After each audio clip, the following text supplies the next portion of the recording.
Hello everyone, welcome to my talk on building platforms with Istio. I am Murugappan Chetty, Principal Engineer at Optum, where I lead the serverless track. These are the public handles through which you can reach me. Today I'm going to show how we are leveraging Istio to build a developer platform. You would have seen examples and use cases of how Istio is used directly by developers to create Istio resources. In this use case, you're going to see how Istio is used in an abstracted way. Inspired by the public cloud offerings like AWS Lambda and Azure functions, we wanted to build an on-premise serverless platform, which is multi-tenant and fully managed. Some of our main goals was simple UX and a low barrier of entry for the users to use. Keeping these goals in mind, we listed out the capabilities like multi-tenancy and core serverless platform capabilities like function serving, function build, and function event. Along with it, we wanted to offer cross-cutting concerns like security and observability. Like all modern cloud platforms, we wanted to offer resiliency as a first-class citizens. So for these capabilities, we went on picking the technologies. Kubernetes, Istio, Knative, and Prometheus picked themselves. And whatever technologies that we picked were multi-tenant in nature and provided observability so that we could provide end-to-end observability to our users. As I mentioned earlier, one of our main goal was to provide a simple UX and an easy to onboard user experience for our users. So we built a UX, which is nothing but an API extraction on top of Kubernetes, Istio, and Knative. So that will be the only point of interaction for the users to use. And this is how they stacked up. There is no surprise here. We had a multi-cluster Kubernetes with Istio, Knative, and the UX stacked up. I want to mention about a couple of components which are not listed in this diagram. One is MetalLB, another one is external DNS. We use MetalLB in BGP mode to provision IPs to all load balanced Kubernetes services, and external DNS registers these IPs to the company's domain name server. It's worth mentioning here that Istio provides an integration with the external DNS for Istio virtual services and gateway. Time to see Istio's role in our platform. Istio's role can be divided into two sections. One is with Knative and another one is like beyond Knative. Knative, for those who don't know, is a popular open source serverless platform, and it requires a gateway for L7 load balancer for its networking needs. And Istio is the default choice, but it also supports other gateways like Contour, Courier, and Glue. It also supports a non-ONY based gateway like Kong. So when a user creates a function through the front-end UX, it gets translated into a Knative service. And this Knative service on high level creates two resources. One is a configuration and another was the route. Configuration takes care of all the pod spec, container spec related information. And for each change, there's an immutable revision created. And the routes create a resource called Knative ingress, which is acted upon by a controller called NetIstio, which creates the virtual service.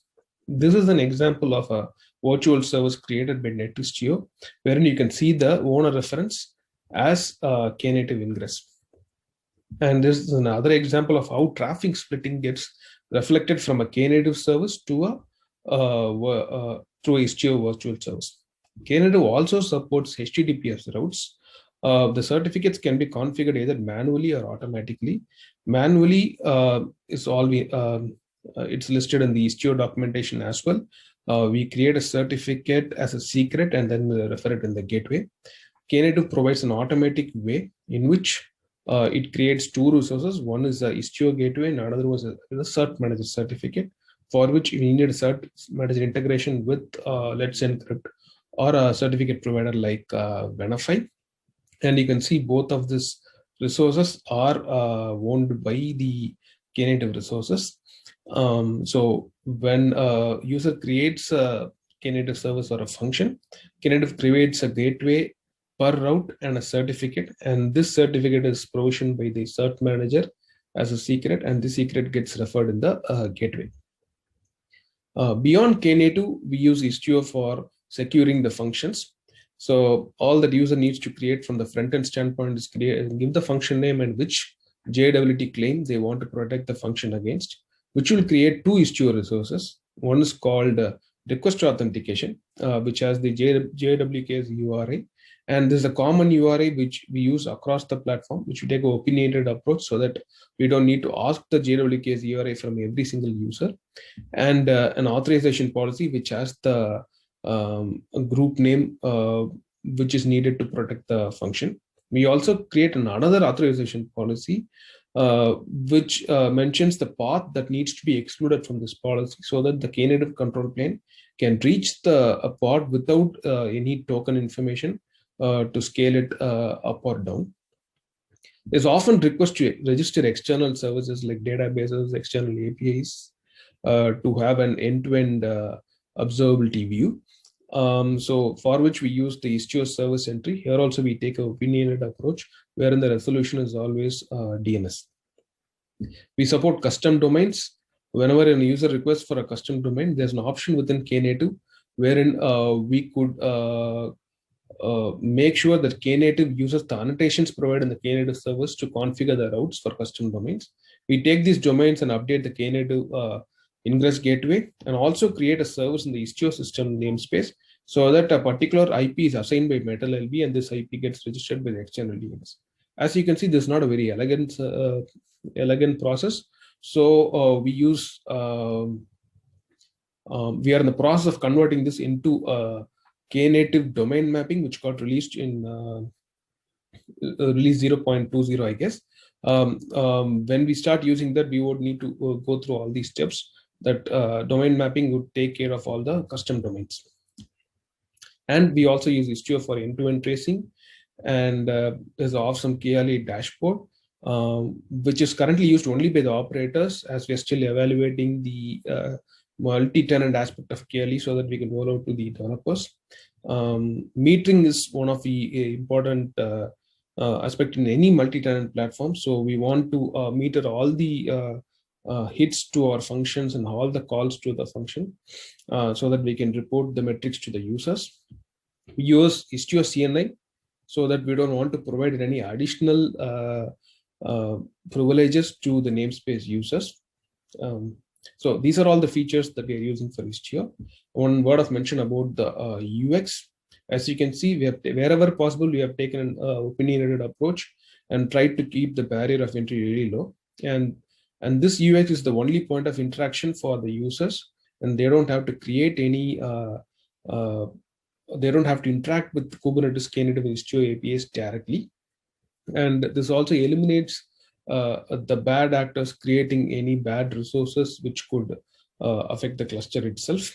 This really helps in upgrading features or removing features. As you all know, both Knative and Istio is under active development with aggressive release cadence. Knative release like every 6 weeks, and the Istio it's like every 3 months. So having an additional layer of abstraction really helps in adding and removing features. For managing Istio, we have been using istioctl. We have various templates for various clusters, and using these templates, we generate manifest and also version them. For debugging purpose, also we use the istioctl. One of the commands that we use is the istio proxy status to check on the istio proxies. And the other command that we use most often is the dashboard envoy command to port forward to a particular envoy proxy and debug it by changing the logs or checking the configuration. To summarize, Istio provides the right set of tools for building and managing the platform, which through istioctl and Istio Go client.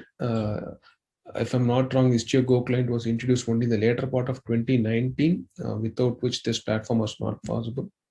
A quick word about the community. It's a very active community. You can get all the help through the GitHub site or the Discuss Istio website.